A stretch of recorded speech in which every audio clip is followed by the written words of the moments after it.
Good morning बच्चों, आज हम लेकर के आए हैं इस सीरीज में प्रीवियस जो लेक्चर था उसमें एक क्वेश्चन पर हमने डिस्कशन किया था और बताया था कि आप किसी भी सॉल्यूशन को कैसे चेक करोगे आप कि ये क्वेश्चन इसका सही है, मेरा जो आंसर आया है ये सही है या नहीं। क्वेश्चन का कॉन्सेप्ट क्लियर करते हुए और क्वेश्चन को ब्रीफली समझ करके हमने क्या किया था, प्रीवियस लेक्चर में एक्सप्लेन किया था कि अगर आंसर आ जाता है तो अपने आप का कॉन्फिडेंस कैसे बिल्ड करोगे आप। अब हम 2016 में सीबीएसई बोर्ड में पूछे गए कुछ क्वेश्चंस को लेते हैं। 2016 और सीबीएसई बोर्ड में लिए गए कुछ क्वेश्चंस को देखते हैं। बहुत प्यारा क्वेश्चन है, बहुत ध्यान से देखना। देखो, if the polynomial x square plus 4x plus 2a, क्या if the polynomial x square plus 4x plus 2a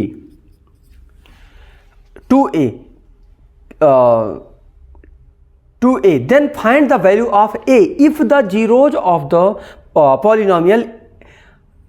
polynomial is alpha and 2 by alpha. What? Alpha and 2 by alpha.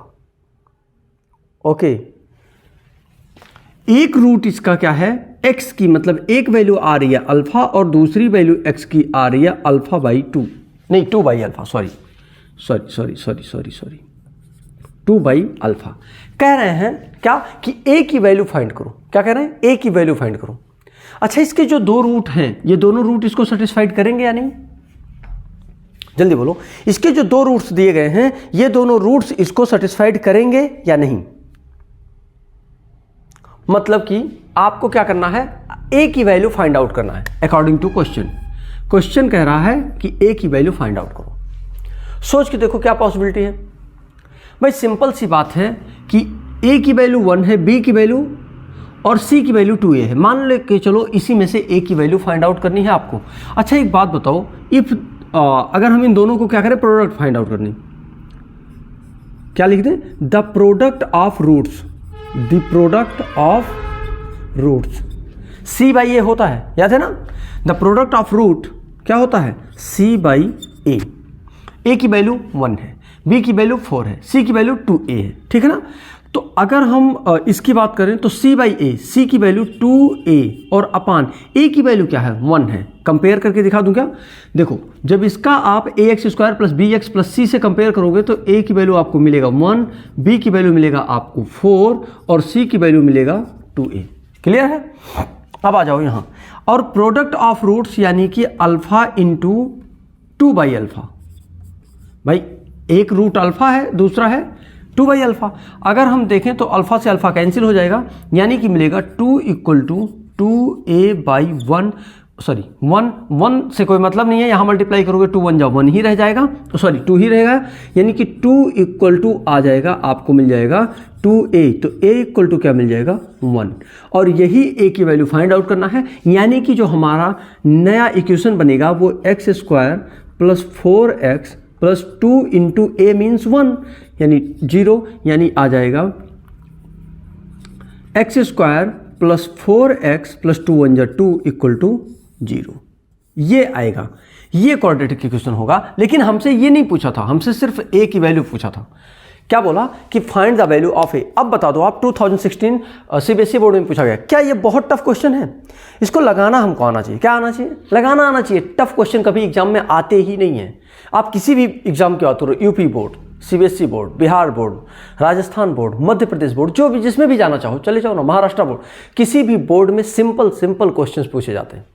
पर जब हमको नहीं आता तो सिंपल क्वेश्चन भी बहुत tough होते हैं, ठीक है ना। चलो नेक्स्ट क्वेश्चन लेते हैं। 2016 के ही क्वेश्चन को फिर से हम उठाते हैं, ठीक है ना। चलो आओ देखो, कह रहा है find the quadratic equation if the sum of the zeros and product of the zeros are this.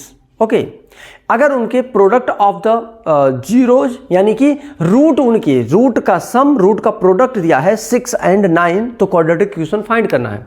क्या कह रहा है कि उस क्वाड्रेटिक इक्वेशन को फाइंड करो। Let the quadratic equation be ax square plus bx plus c equal to 0। मैंने मान लिया कि जो क्वाड्रेटिक इक्वेशन है वो इतना है, एंड रूट्स,